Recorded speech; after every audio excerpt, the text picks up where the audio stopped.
Siyabingelela bazalwane bami njengoba sengishilo lapha emakhaya igama lami ke Kwesithiwa kaDlamini. Thank you so much for tuning in. Can you please do us this favor? Just mention where are you watching us from? Maybe I know ukuthi sinabantu from KZN, Mpumalanga, njani Eastern Cape, konke nama province lawa, even nama city amakhulu ko Cape Town, Pretoria. Je bafowethu, can you please do mention where are you watching us from? Namhlanje ke sila kule episode yethu nekhumbula naqala ngake ngabake bafika nabafundisi bami qala babehambe bodwa sikhuluma ngento eyijulile ikakhulukazi enye into engangathi mhlambe singasho baye bathi mayichaza ukuthi umbulalazwe kodwa ke uNkulunkulu hleze enza amasu ekuthenini ukuthi noma ikhona into ethile solution uNkulunkulu hleze nayo. So ke sinabo ke la namhlanje mhlawumbe ngizoqala lapho on my far right ngibikelele man of God. Yes. Niyaphila kodwa? Yeah, ngiyaphila but sibonga nje ne-opportunity osinika yona. Yazi at times you may not understand ukuthi umsebenzi wakho omkhulu kangakanani. Yes. Because of lokho kwenzayo it's a ministry on its own. That's it. It changes people's life. Indlela abantu abasokola ngakhona but it's amazing. But sibonga uNkulunkulu nje ngusibusiso kaSibeko umfundisi siyamthanda uJesu. Amen. Mfundisi ngiyakhumbula mhla sila sasixoxa about HIV sixoxa nangesipho uNkulunkulu akuphe sona sokuye lapha.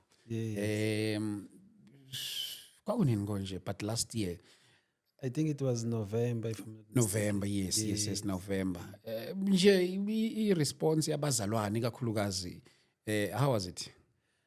It was amazing but because of it's no longer azange kube HIV kuphela kuze nabantu ababehlushwa i-vaccination le COVID-19 unomama la wase report ube vaccinated last year wa resign emsebenzini September so waza kithi sakwazi wathatha treatment manje 100% ufuna umsebenzi wakhe back so baningi nje abantu abahlukahlukene but ngezifo esikwazi ukubasiza.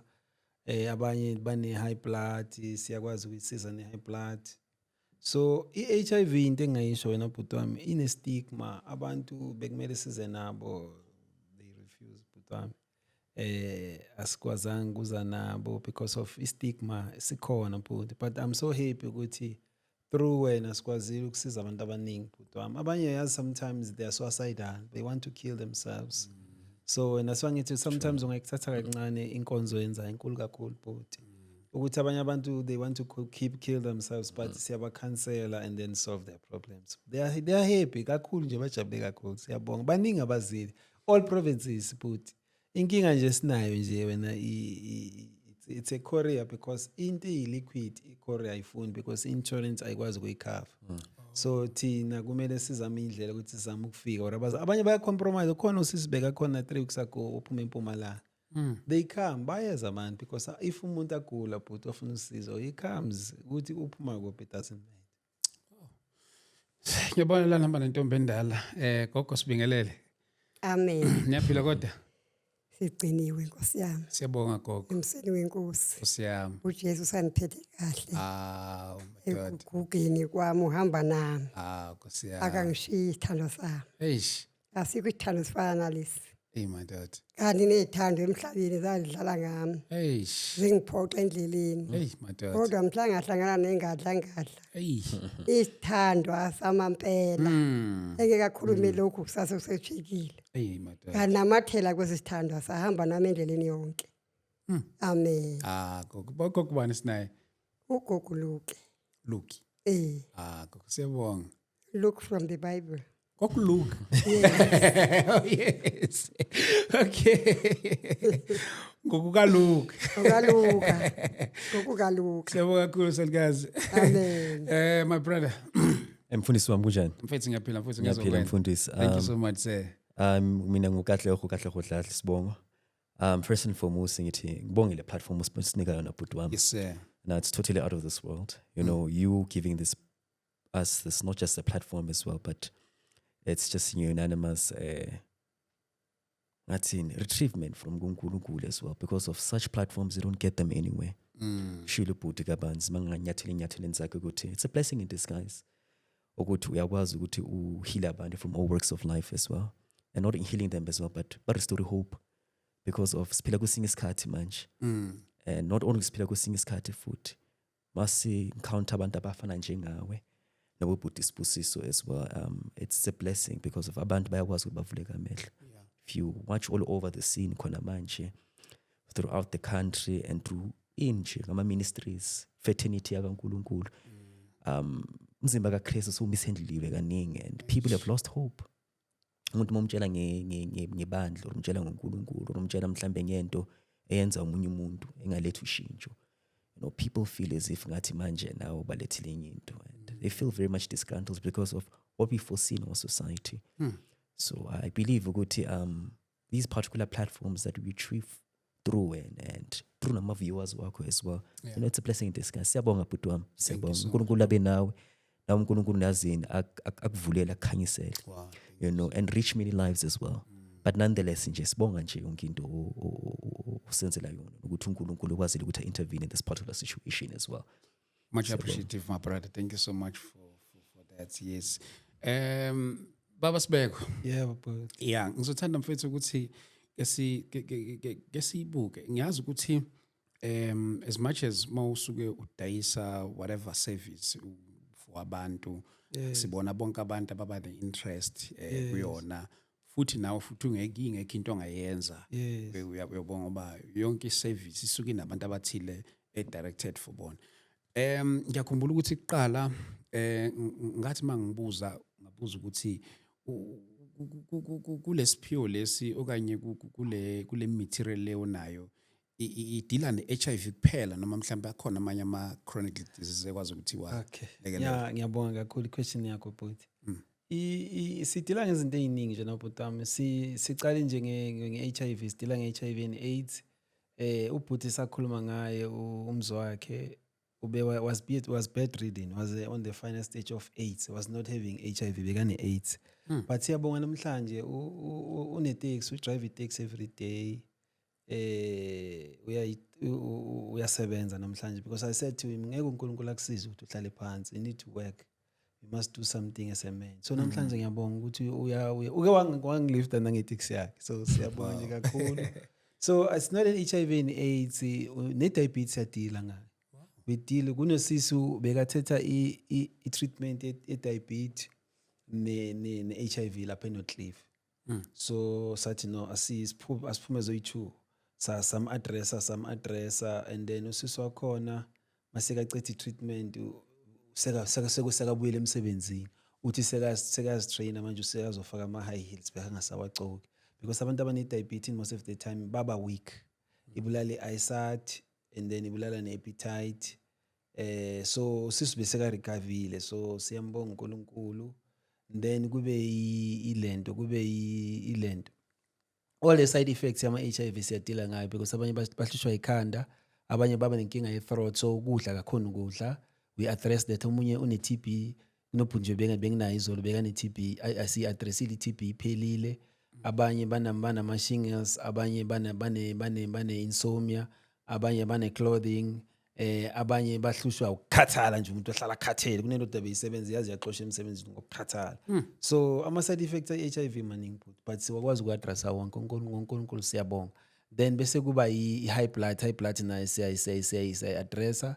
Kulo sisi bengifuna kumele aze ekuseni andile, singazange simthole una 3 years aseka right nge-high blood akasekho right, behlushwa ikhanda. Isikhathi esiningi abantu abane-high blood bahlushwa ngicabanga ukuthi i-side effect ye-treatment. Bese kuba i-low blood labantu laba isikhathi esiningi even though are-pregnant uyacollapse umuntu wakhona, because igazi lakhe li-weak, so siyakwazi ukubasiza. Abanye esibhedlela bagcine bathatha i-decision no, we need ukuthi simenze operation, sizame ukuboost igazi lakhe. We cannot boost igazi lomuntu nge-operation, so thina i-treatment yethu siyakwazi ukumtreat ukuthi igazi lakhe liboosteke, then akwazi ukusurvive, abe strong, abe right, abuyele emsebenzini, abuyele ku-lifestyle yakhe. Futhi isikhathi esiningi nabantu abenza ama-operations siyabasiza. Sometimes uthole ukuthi umama uceda ukuthola umntwana through operation, umama usitshela ukuthi usekuma-period kanti uyableed, so we address that issue. Nabantu ababe involved kuma-accidents, ningi into esizenzayo, nabantu ababe involved kuma-accidents addressa that issue. ne-issue ye-vaccine baningi abantu abashonayo these days through i-vaccine abaningi bayakhathala abaningi baba nelento baba nama-clots abaningi baba ne-short breath then they collapse and die. So siyakwazi ukubasiza labo leyo ka it's not a difficult thing, that doesn't take nesikhathi eside siyisolve. Esikhathini esiningi laba abane-side effect ye-vaccine bahlushwa ikhanda nokukhathala. So lo sisi njengoba ngishilo ukuthi uye waresigna nini September because babona ukuthi uyashona, but namhlanje uthi ufuna umsebenzi wakhe seka right seka 100% 100% ubuyela back emsebenzini.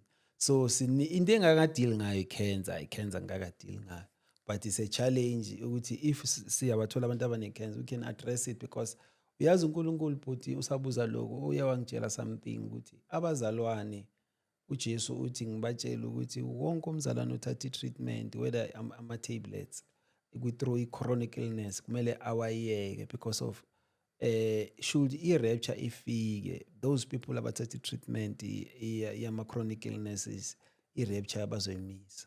So nje uthi uNkulunkulu ngibonishe bonke abantu ukuthi especially mabazalwane abasemhlabeni bangawathatha. Ngikhuluma ngalabo abantu basindisiwe basemzimbeni kaKristu.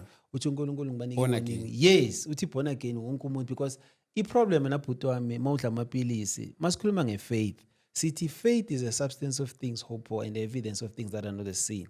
Ngithanda ngeversion ithi version faith is a surety of things we hope for and a guarantee of things that are not seen. So if wena udla amapilisi yible guarantee wona. Sibuye ku Psalms 23. Psalms 23 uthi Jehova umelusi wami. That is a covenant with God. Ukuthi no, whatever happens I'm with God. Wena mawudla amapilisi you are creating your own Psalms 23 ukuthi ipilisi or amapilisi awumelusi wakho. It's like an idol kuNkulunkulu mawudla amapilisi, because amapilisi it's a system and a destroyer in Christianity. That's why abantu abadla amapilisi it's impossible bangafasta. And ukufasta it's a lifestyle of a Christian. Akekho umuntu osindisiwe ongathi yena akaphatheki kwi-fasting. Wonke umuntu osindisiwe kumele aphatheke kwi-fasting. So umuntu odla treatment usathane knows ukuthi lo muntu odla treatment ngeke akwazi ukufast because the minute afast uzo collapse. So lento le iliswa ini ivangeli nentando kaNkulunkulu, because how can you say ukuthi sisindisiwe but there are no testimonies endlini kaNkulunkulu? Because ma ungafasti udla amapilisi it's difficult ukutestify. Nokuphelela evangelini it's impossible ukuphelela because of ukhonza uNkulunkulu ngama-doubts, nge-fear, nge-discouragement, ngocomplaina, ngokubalisa, ngokucabanga kaningi, ngokuba suicidal. So at the end of the day you are no longer a Christian. So that's why uKristu athi ngibatshele bonke abazalwane, since sibonga kakhulu sinike i-platform ukuthi i-rapture should it come abazalwane bazoyimisa, because umzalwane is not supposed ukuphila ngepilisi. Abantu basemhlabeni kumele abaphila ngepilisi because abantu bakabazalwane baseparatile for uKristu. Izlithi through his stripes we are healed. But abazalwane bathatha ama-treatment including nabafundisi bethu. Abafundisi bama kuma-pulpit bashumayele bajuluke babe manzi, mabafike endlini bathatha ama-treatment which is wrong kuNkulunkulu. Lento le ibulala i-faith namandla kaNkulunkulu ukuthi that's why abazalwane sesiphila noma kanjani because amandla kaNkulunkulu asawazi. So uthi uNkulunkulu I need ukuthi siba wona abazalwane sibatshele ukuthi should i-rapture ize abazalwane basadla amapilisi it is going to be impossible ukuthi ba-rapture noKristu. So amapilisi wena bhuti wami kunzima ukwayeka. They need someone ofana nami ukuthi awakhiphe in the body, because amapilisi kumele uwakhiphe, because umuntu makathi uyeka amapilisi azomgulisa, amanye angafa nokufa. So ufanele ukuthi mawayeka uqale uwaclean emzimbeni wakhiphe then so wakwazi ke ungaphila without all. Also le product yenu yona iqale i-clean amapilisi iyawakhipha wonke bhuti wami. Even ne-vaccine i-vaccine le abafake no-2019 ebabulalayo iyayikhipha so that umuntu abe back to normal akwazi ukuphila kahle. Yabona? So i-powerful ngalendlela ukuthi iyamclean umuntu ngaphakathi, ikhipha yonke into enjani emngcolisayo ukuthi abuye abe restored. So indaba nje ukuthi abazalwane bathi bazobambezela amapilisi banoJesu akusivangeli la ngempela le. Ngizothanda ukuthi singene la kugogo ukuthi ngiyabona nephethe ugogo namhlanje ukuthi why ugogo la, but before singene gogo ngifuna ukuchecka le yona le indaba yale product. Yes. Ekuthenini ukuthi ngiyakhumbula qhasathi masikhuluma la ngibuza umbuzo ukuthi ningena zamani ukuthi affiliate kanjalo nama health department and stuff. Mhlambe how far are you with the process kanjalo if mhlambe khona? Wena bhuti wami, I'll be honest because of amanga awasizi mina sikhuluma iqiniso. Yeah. I-government indaba ye-HIV and AIDS it's a multi-billion dollar business. So i-government ngokuthi abantu badla amapilisi ithola i-funding eningi. Yathola. So i-government ayifuni umuntu ozoyithreatena esinkweni sayo. So mina it's not about ukuthi ngifuna bonke abantu, ngifuna laba abasindisiwe nalaba abathi bayamfuna uNkulunkulu nalaba abafuna ukusizakala. But laba abanye abafuna ukuqhubeka nge-treatment abaqhubeke ngayo. Just why mina ngingasihluphi ngokuya ku-government because i-government isebenzisa i-system yokuthi abantu must take i-treatment. So umuntu ofana nami ufana nomuntu ophikisana ne-government ukuthi abantu how can you take abantu out of treatment? Mina ngithunyelwe abantu nabasindiswayo ukuthi baphume ku-treatment because babelonga kuJesu, ababelong to the system. So mina ngizosiza bona ukuthi uNkulunkulu uthi na indlela siyekani ukudla amapilisi because anikwazi ukuphelela enkosini nakuJesu nidla amapilisi because i-system wena bhuti wami ayimfuni umuntu okhuluma ilanguage engiyikhulumayo. Umuntu okhuluma le language engiyikhulumayo is the enemy of the system. Because ubathathela isinkwa because we understand ukuthi i-Aspen nje iyodwa i-regulator amapilisi wonke eSouth Africa. And abantu laba ama-politician baku-board yaku-Aspen.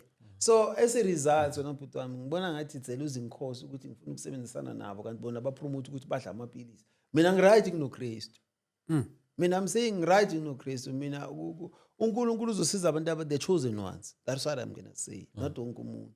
Because abanye abantu amapilisi bathi bazofa nawo. So uNkulunkulu ufuna ukuthi laba abakuKristu before the rapture let them be restored. So that emabandleni indaba yokudlala bhuti wami iphele. Sikhulumile last sathi abazalwane ugogo njoba athwalile, that's how i-appearance abazalwane must be.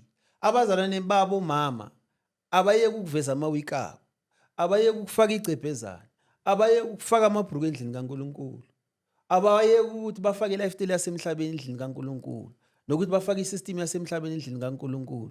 Indlu kaNkulunkulu let it be separated for into zikaNkulunkulu nomoya ingcwele. So uNkulunkulu lento engiyenzayo ufuna ukuprovisa abazalwane ukuthi yey mina ngiyaphila nginamandla, I can do anything as long as ni obey intando yami ukuthi nenze into engiyifunayo so that ngizokwazi ukusolve each and every problem any ekini. Nanokuthi bhuti wami abantu basemhlabeni banezinyanga nezangoma ezibasiza maba nenkinga. Abantu basemhlabeni bane-system abo-doctor maba nenkinga abahambe bayovela. Abazalwane bona they don't have anybody ukuthi bangaya kuye abazi kahle ukuthi siyamtrusta lona la usindizwe njengathi. So uNkulunkulu ngiyacabanga ukuthi wenzele into efana naleyo ukuthi abazalwane should they have any encounter ama-problems through ama-sicknesses athile emzimbeni wabo, they know ukuthi bazoya kubani so that they should address inkinga zabo because uNkulunkulu aka-entertain i-problem yayisolve. So ipilisi li-entertain i-problem because you drink the tablets until you die. And ipilisi likenza ukuthi ungapheleli evangeli, as I've said it, ukuthi uzoloku ulidla. The more ulidla, the more dependa kulo and linama-side effect. I-treatment yethu bhuti it address ama-side effects. It does not have ama-side effect. Most important, ikunika amandla ongazange ube nawo. You can be able to do whatever you want to do or you have to do. And njengoba siletha ugogo, ugogo ngamnika mina i-scripture before ugogo aba right. Ngathi gogo uthi uNkulunkulu i-scripture sakho is Psalms 103. Yeah. Ethi ngibonga uJehova mphefumulo wami konke okuphathi kwami makubonga igama lakhe elingcwele. Ngakhohlwa imisebenzi yakhe yonke yomusa yenothethelela zonke izono zethu. Yena olapha izifo zethu zonke, obuyisa ubusha bethu njengokhozi. It means ma ukuKristu usemzimbeni kaJesu into zokuguga zikho bhuti. Thina si-adoptile lifestyle yasemhlabeni sisemzimbeni kaJesu. Umuntu athi ngigugile. Mara kuJesu ikhona lento le. So izinto uNkulunkulu azama ukuzilungisa ukuthi abazalwane let them have the right perception about themselves. Let them have the right identity about themselves. Because uNkulunkulu inkinga naye abazalwane they don't take i-salvation serious. I-salvation kufana nje ne-religion ukuthi kuyakhonzwa as long as sisontweni sizongcwatshwa kube nomfundisi mangishonile. It's all about that. It's more than that, i-salvation but. Hey, my brother, ngiyabona la nisiphathele nogogo. Maybe mhlawumbe you wanna add something then bese singena Kugogo. Mina esayithini lami into engifuna ukuyi-add-a ukuthi ugogo nangu la. Yes. Gogo simlethile.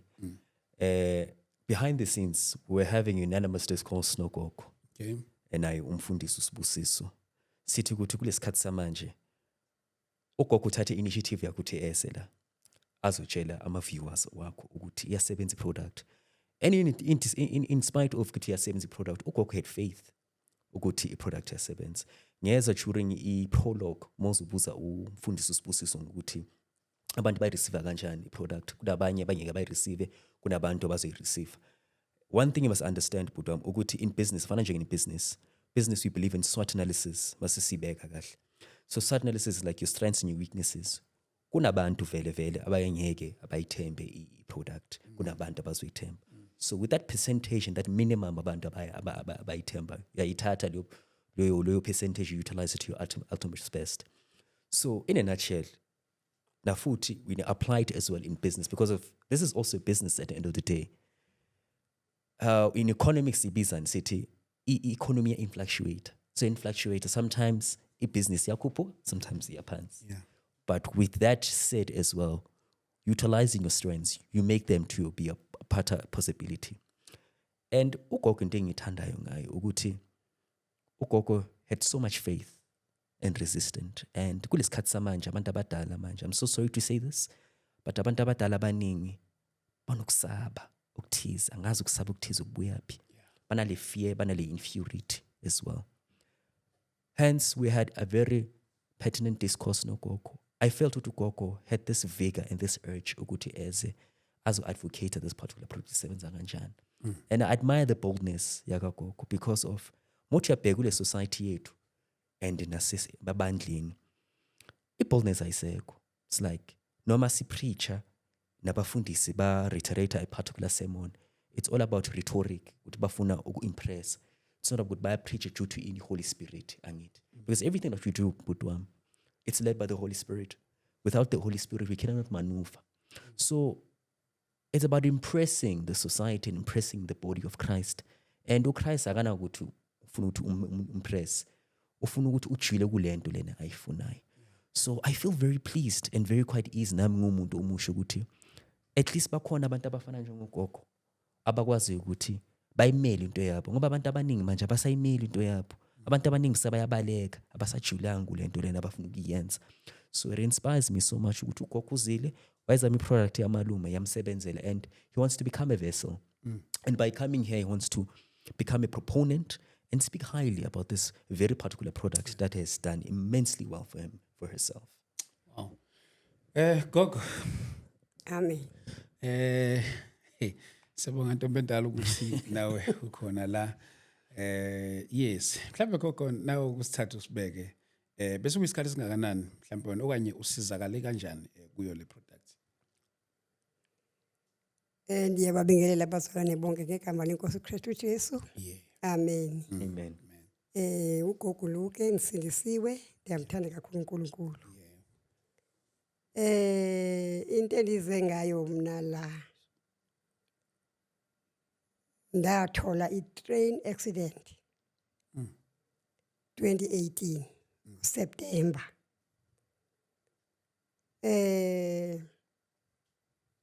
Ndalimala emqolo. Umqolo wami ndandiwuvungena ingathi ungena umoya. Ngithatha ingubo ndombathe. Ibijasi ngaphansi. Noba sendilele embhedeni kwafama ndibe khona ijezi ngaphansi. Ngengeze ke ngengubo. Kunomoya endiwuvayo ongena ngaphakathi emqolo. Uyaqaqamba lo mqolo. So ndaya ku doctor andaba clinic mos. Kwi clinic aseduze nami bandixosha. Bathi wena uyona icase yala. Uyicase yase South. Lenasia South.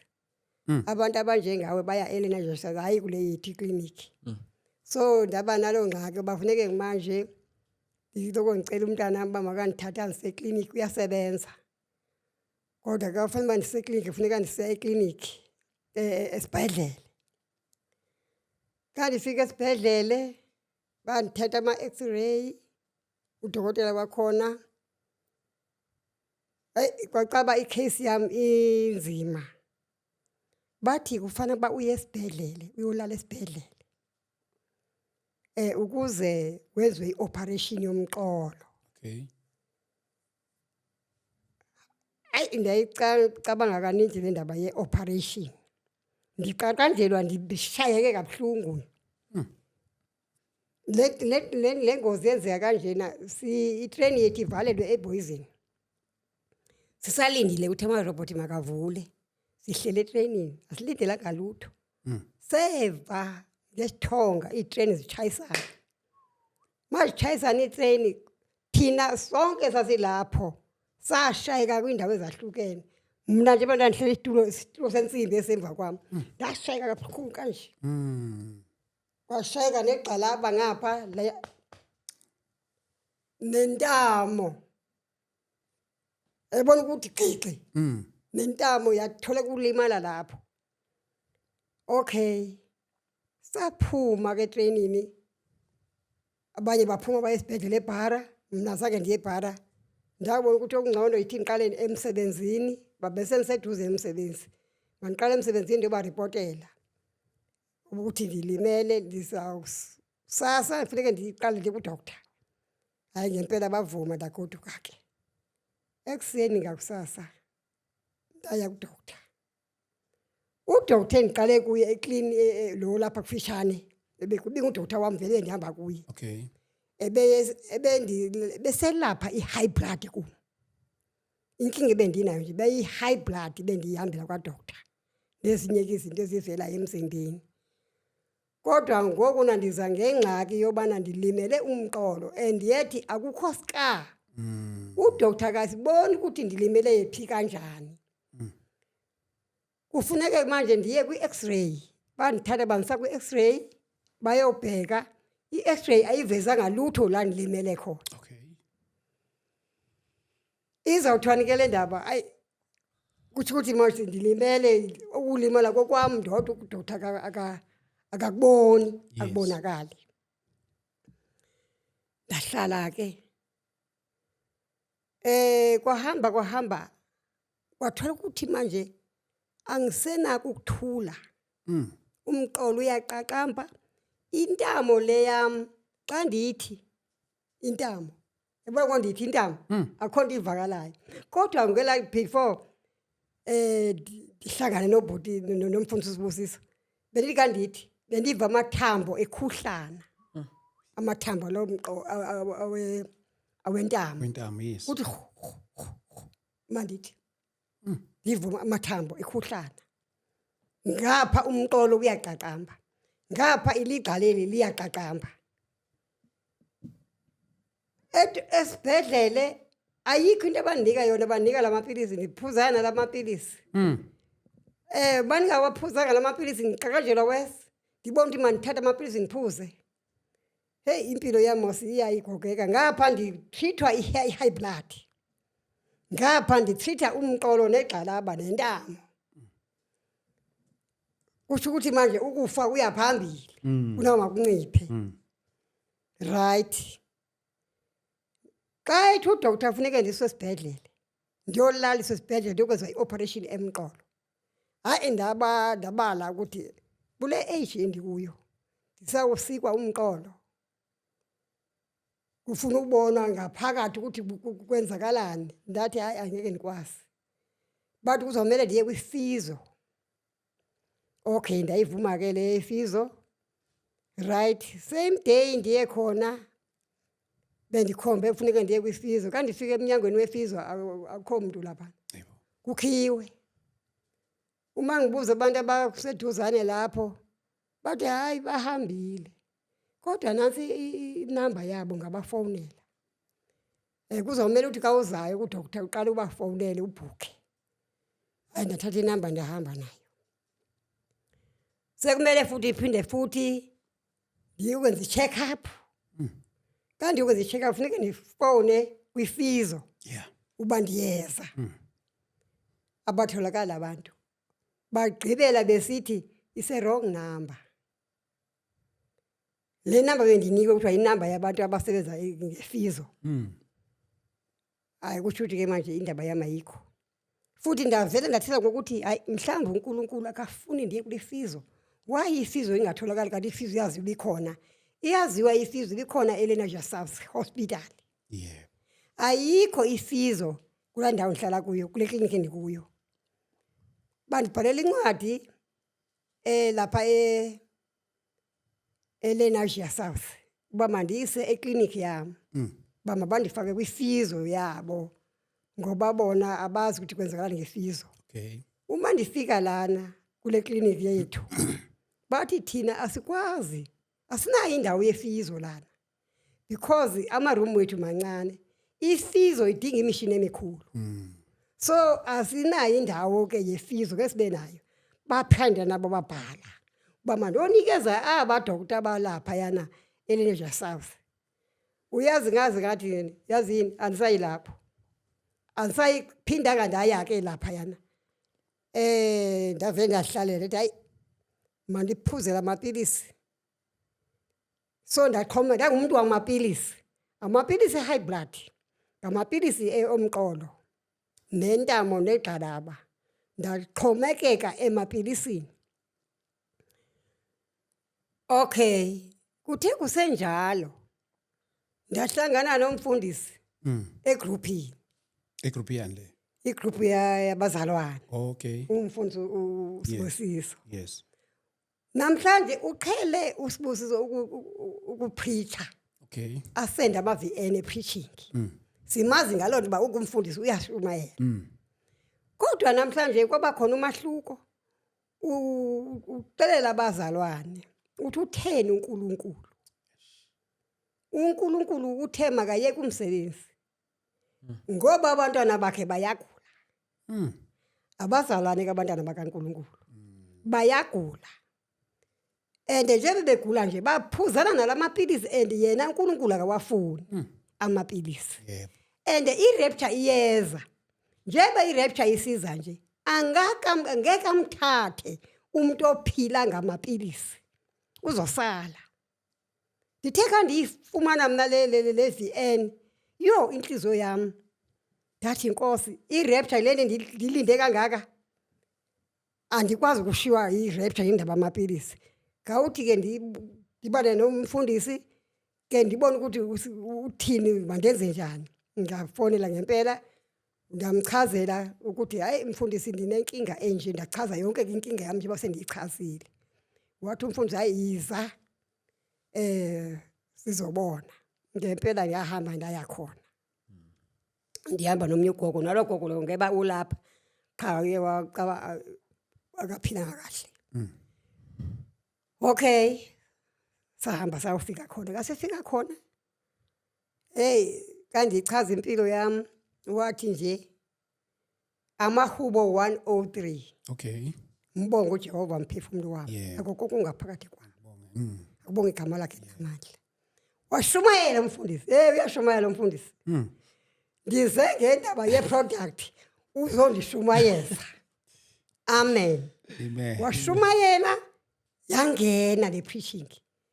Ndathi hayi man. Ndiyayiva lento ayishoyo. Okay. Emveni koko wandithandazela. Yebo. Wandithandazela. Yebo. Mayesaqeda usithandazela wasinika ke product. Lezi products ngama 1 liter angaka. Ingaka nje 1 liter Okay. wanikeza yi2. Thi mandiyophuza. Eveni bandiphuzile ndibone ukuthi kuza kanjani. Ngempela ke ndahamba nalama liter yi2 ndawaphuza. Hey amnandi nalama imnandi le product. Imnandi sweet imnandi iyadleka.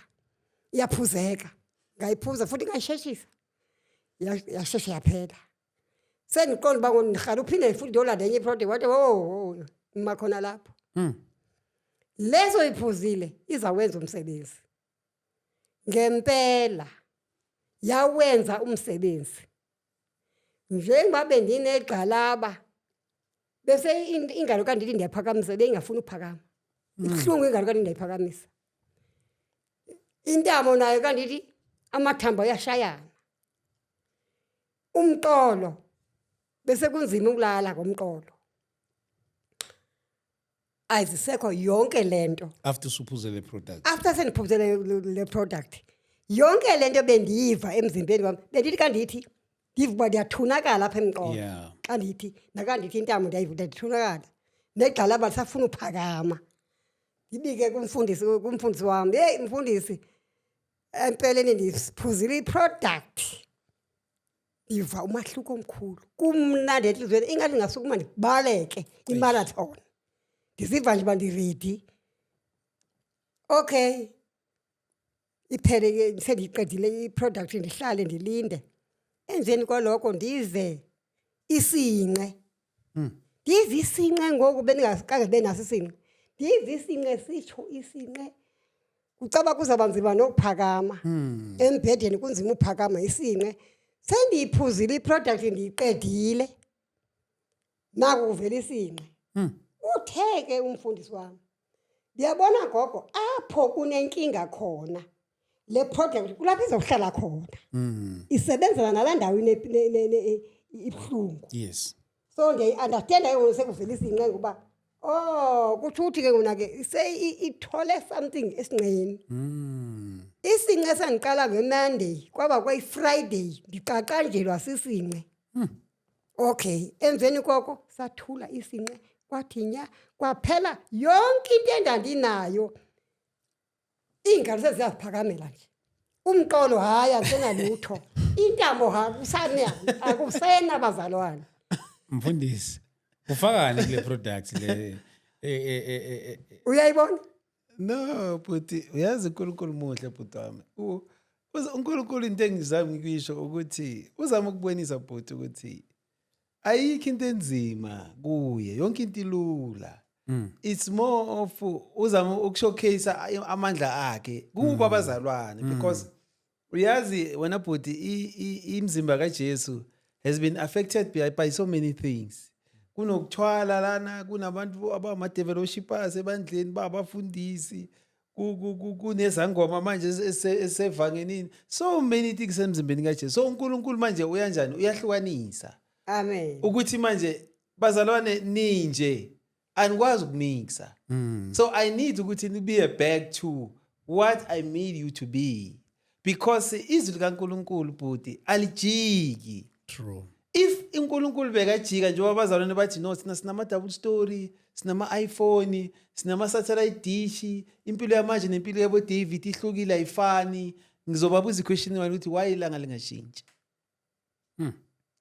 ilanga kumele lichintshe la creator uNkulunkulu alichintshe livela ngesikhathi ekumele livele ngaso lihambe ngesikhathi ekumele lihambe ngaso so therefore it means ukuthi uNkulunkulu ngesikhathi sabo David ngesikhathi sabo Saul the prophet ngesikhathi sabo Malaika the prophets until kuze kufike uJesus Christ the Messiah uJesus Christ usifele bazalwane he didn't die in vain. This is my statement ngale product ukuthi Jesus Christ didn't die in vain. Abazalwane mabaphinde babuye ugogo mbuku ungakanani sinabantu abancane abana 40 abagugile bathi baxhwalile kodwa bahamba noJesu so ugogo njoba la uzotestify ukuthi niyadlala nina akaxhwala umuntu makakuKristu siyamfixa until abuyele back to originality. It's more of a panel beating ukuthi siyakupanel beat uzulunge uNkulunkulu lo bakuhlanganisa kancane kancane uzobe right because uNkulunkulu bhuti wami endlini yakhe ama testimonies awasekho.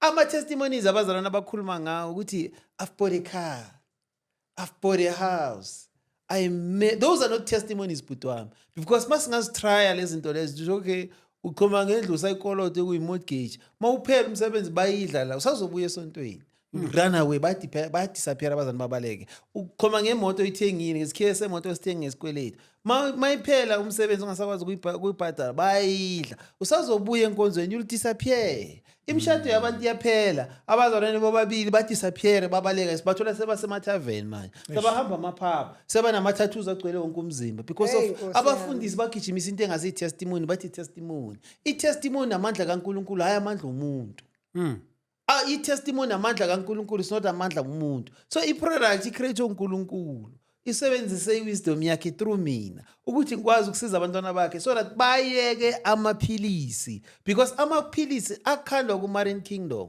sayichaza ingama yamaphilisi ukuthi igama elithi pharmacy it comes from the word pharmacia igama elithi pharmacia it comes to cast a magic spell kusho ukuthi kuloyo umuntu ukuthi lento omnika yona adepende kuyo aphile ngayo until aze ahambe so thina ikingdom yokukhanya asihlangane ekingdom yobumnyama irrespective ukuthi government ingenza ama-regulations ayo but uNkulunkulu is got a final word in everything laba basemhlabeni besystem mabenza izinto they go and consult the devil usathane uyona final saying everything whatever they can do nathi uNkulunkulu ucontrol usathana lo bamkhonzayo ucontrola yonke into so abazalwane uNkulunkulu uzama ukuthi let them be restored in his body ukuthi abazalwane abaningi kubuhlungu bhuti wami ukuthi abazalwane basendlini kaNkulunkulu mara basowasidal baneyinkinga zokuthi kuyafana abanye baze bayeka babele etshwaleni bathi kuyafana ukusindiswa because of life yami is still the same but yet ngisindisiwe abafundisi we need to repent bazalwane we have failed you we need to repent bafailile abazalwane hayi ukuthi uNkulunkulu akasinikanga amandla asimthembi the God that created us the God has anointed us in anointing ukuthi silead abantwana bakhe simfailile because njengoba sishilo ukuthi abafundisi nawo abamthembi uNkulunkulu that's why bafuna extension yamandla kwezinye indawo zobumnyama so iproduct yona bhuta benzele abantwana bakaNkulunkulu nalabo abafuna ukukholwa kuJesu let them come asibavaleli ngapha let them come because uNkulunkulu create wonke umuntu and uthanda wonke umuntu therefore let us believe and know ukuthi lo nkulunkulu osewuyena namhlanje ube uye yesterday and uyohlala aba uye kuze kube naphakade nokuthi abazalwane bhuti wami isikhathi sokuthi manje abantu ba restore emzimbeni kaJesu kusho ukuthi if khona into zenzayo ezingekho right ziyeke if kunezinto ozifakayo okungamelanga uzifake zishise including the week yabo mama bathi ngeke ngibe muhle without kubani wenza week Satan iphuma ku-Marine Kingdom lento yenze phakathi in the Marine Kingdom lento yamawiki ubani wenza ama-eyelashes usathane yini uku-undermine i-creation kaNkulunkulu le eyelash enginayo le natural it's not good enough ngiyamcorrecta the God that created me nge-eyelash yani e-artificial including nale khanda ngifaka izinto that are not original uNkulunkulu ufuna sibe original thina ukuthi abantu abamnyama senze sibe nje it was not by accident the complexion yethu ukuthi we are black it's not a curse thina but we were created before all these nations umuntu omnyama ucreate wonke lama nation akhona emhlabeni lama nation akhona emhlabeni ngeke amcreate umuntu omnyama so thina create wonke lama nation so I find it hard and difficult to believe ukuthi why abantu abamnyama but they hate themselves abantu abamnyama they don't believe in themselves abantu abamnyama they don't trust in God that they are serving they are worshiping abantu abamnyama bacekelana phansi abantu abamnyama they try by all means ukuthi bona destroy because bathi bona uNkulunkulu akabathandi we've got academics namhlanje ama-intellectuals abafana nabomaphanga they are always insulting Jesus Christ ukuthi labantu lento abayikhonzayo it's playfulness siyadlala lento esiyenzayo sinabantu abafana this guy uyi-former minister lo intellectual naye Dr. Matola Matsekhe. I was listening to interview when he was talking to a person that was interviewing. Uti, this thing of Jesus Christ being married, being impregnated by the Holy Spirit, that's rubbish. We insult what you are doing and the into so. That's why the wisdom of this world is foolishness with God.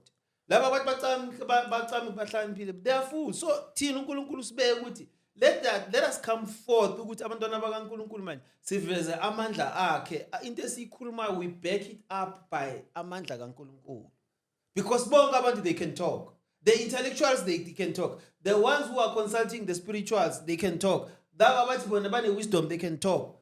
Nathi kukingdom kaNkulunkulu, you can talk. Now is the time to demonstrate the power of God. So now we demonstrate amandla kaNkulunkulu. Ukuthi if bona bathi lo nkulunkulu wabo lezinto zababasebenzisayo zinamandla, let them address ama issues that isikwazi go address and prove it with who is the Christ, who is the Messiah, who is God, who has founded us, who has created us. So we are addressing our issues ukuthi abazalwane abalahlekile, because sikhuluma also la nabantu abaseliyekile ivangeli through abafundisi, through deception abafundisi, through amanga abafundisi, through betrayal abafundisi, because kunabantu bebanikela imali eningi emabandleni babetray abafundisi namhlanje abasekho evangelini. But God is saying let them come back. Ababetrayanga uye babetray abafundisi. Ngeke ufanise isono sikamfundisi nesono sikaNkulunkulu. uNkulunkulu is not a sinner. He cannot even sin. Akekho noyiwani kithi sizohamba emhlabeni umoya wami sophumile kimi sengale ngikhomba uNkulunkulu ngomuno, not even a single person. Oh, yeah, my brother. Yebo. What makes this product? This product would be different than other products. No, product is just totally it's out of this world. You'll never find it anywhere. Yeah. And not only never find it anywhere as well. Ikando umuntu okhonza uNkulunkulu. Ubhuti ukhulumile ukuthi ama pharmaceutical industries lawo supportwayo kakhulu. A-engineer abantu abacikela abantu abamnyama phansi. And not only abacikela abantu abamnyama phansi. With this particular product is very quite efficient to an extent that iyakwazi ukuthi ilaphe nalapho lapho khona bongaqabanga ukuthi ngalapha khona. And not only ukuthi it's different as well. This is one of his first of his own product cool futhi hayi umfundisi kuphela nomuntu omnyama. That sometimes esikhathini esiningi manje I feel very easy and very quite pleased ukuthi sinomuntu esimaziyo ukuthi uyikhandile into umuntu omnyama. Esikhathini esiningi si brainwashiwe ukuthi into enhle, into ekhandiwe khandwa umlungu or ikhanda yenye race. Hence that's why umfundisi ukhulumile ukuthi sicikela phansi then singabantu abamnyama because of we are demotivated due to ini asibone umunye umuntu okwazi ukwenza into ofana njengathi. In this day and age we suffer from inferiority complex, and inferiority complex I believe ukuthi futhi it's a spiritual disease. And by being a spiritual disease, senzelani futhi yasidemarcate singabantu abamnyama ukuthi singakwazi ukuthi sifinyelele, and more especially within the realm yakaKristu kaNkulunkulu uyabo, because of into ebuhlungu ukuthi abafundisi abaningi mabakubona ukuthi wena nawo umfundisi wenza into edifferent na bayacikelela phansi. And into ebuhlungu leyo nto ukuthi abafundisi bona bayalazi iqiniso, but why bazokucikela phansi? Why singa unite singabantu abamnyama? And more especially in the body of Christ, unite, and by uniting able to support that particular individual, because Christ himself, hence asho ukuthi bayamcriticize uChrist, but akekho Christ himself was black ufana njengathi. And this is particular article bengifunda from this particular professor ayikhuluma athi there is no other genetic in a DNA that has been created and strong as a black individual. I-DNA yabantu abamnyama ibaluleke kakhulu because of iyakwazi ukuthi create namanye ama races akhona. Yeah. Ama-chromosomes wethu are very deep to an extent ukuthi mothi uyabhekisisa kuwumanje awekho amanye ama-diseases angasi-affecta, but manje sewasi-affecta due to ini we are subscribing to the things of the world. Uyasho nasembhalweni kaNkulunkulu ukuthi we may never conform to the standards of this world. So abazalwane in this day and age sebayaconforma manje, sebahambana nayo yonke into ekhona, and nobahambana nayo into ekhona futhi it's so distorting ukuthi at times we are being perceived and being imbibed by the media as well. Uyasho uNkulunkulu ukuthi izinye izinto zasemhlabeni singazi-entertain. Why should we entertain them? So I believe ukuthi le product le maluma yenzile, it's going to be out of this world. Izosiza abantu. It's going to restore them not only to the promised land as well, but also restore their identity as well singabantu, because of sihlushwa na yini futhi sihlushwa izinto eziningi ezikhona esizibonayo to an extent that it has deterred us as a black society in finding who we are. Watch Steve Biko go to black men, you are on your own. Not only on your own, but black is beautiful. We should embrace who we are. Asisa embrace lento siyiyo singabantu abamnyama. Asa embrace nama-cultures wethu, nama-identities wethu. Asa embrace not ama-cultures wethu, nama-identities, but thina ngobuthina. Siyayibalekela leyo nto. Ukuthi ufake iwigi, ufaka nama-eyelash, it's like manje sobalekela identity yakho as a black person. Yabo. uNkulunkulu makasi akhela the skin less, it was not by mistake. Melanin is very strong. We're the only races now. Not that I'm castigating other races, but we are the only race which we can encounter certain races from the sun that are very quite detrimental, but tenders was absorb because of the skin tone esinayo.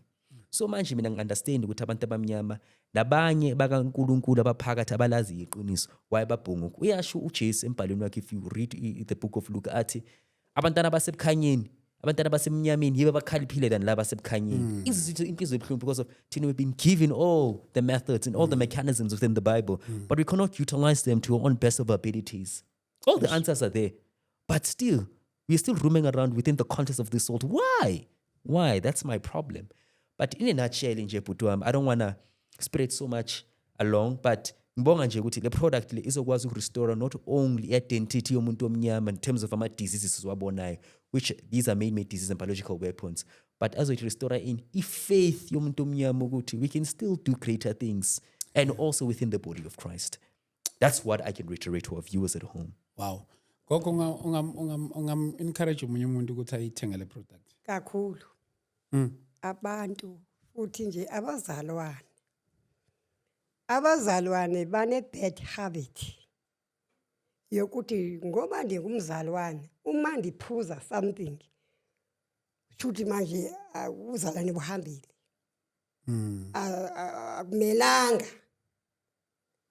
akumelanga kube khona into.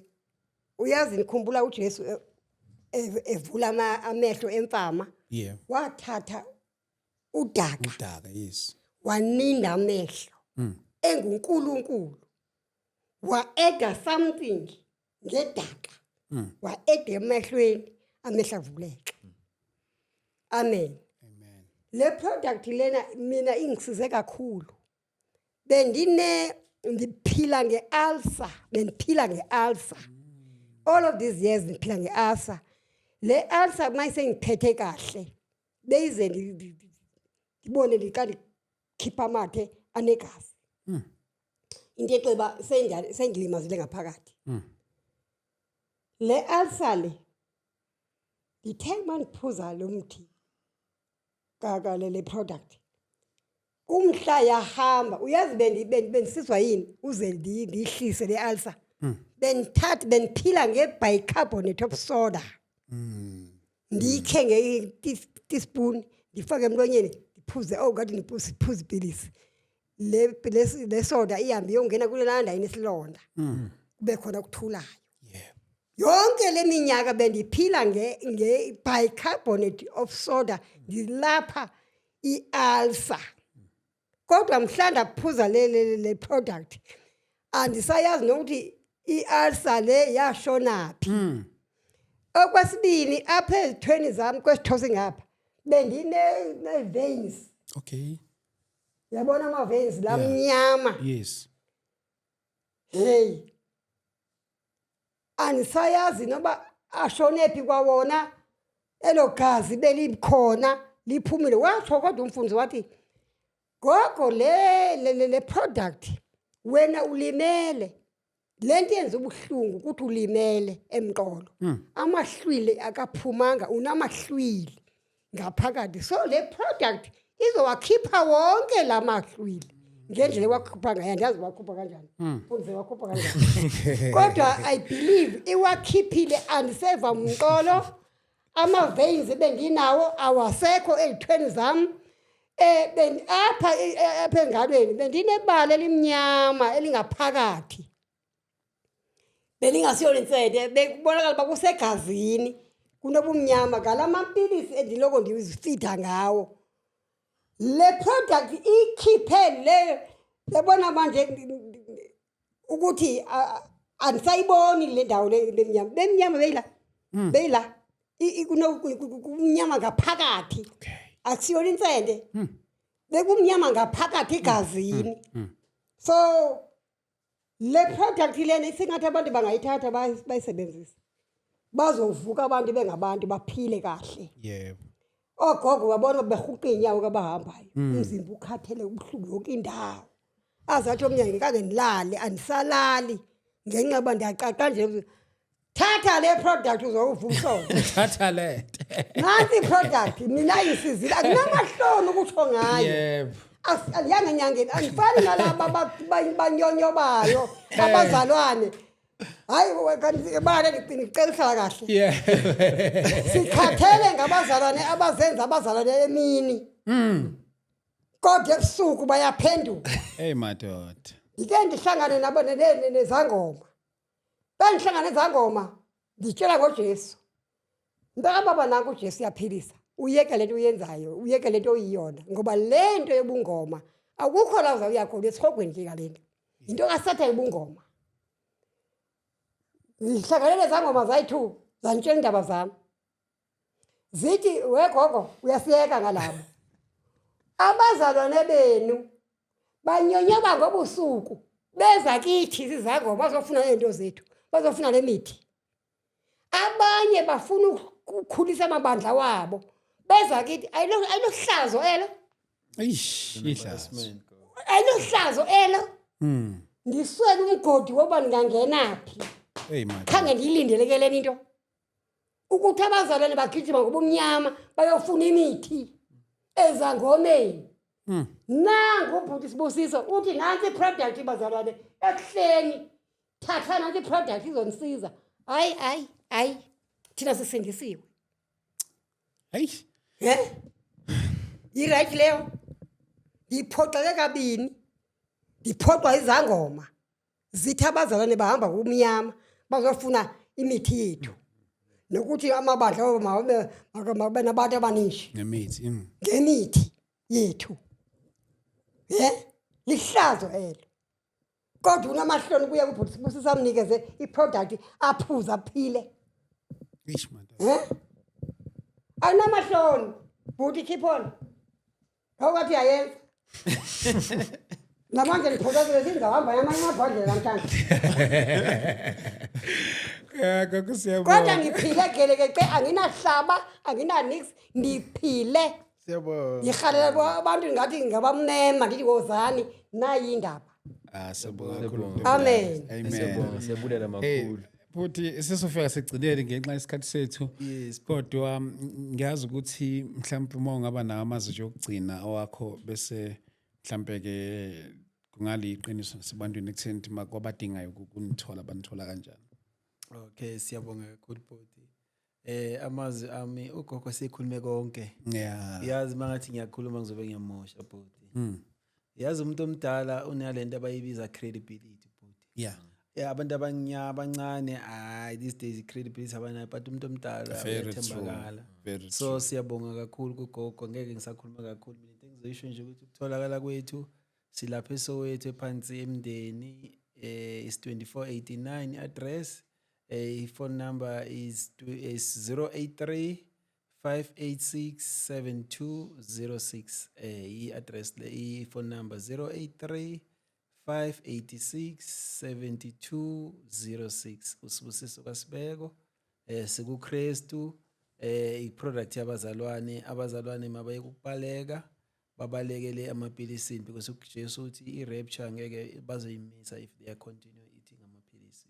Iyo nje into engayisho. Ukugcina ngibonge nje bhuti i-platform usinike yona nethuba usinike lona.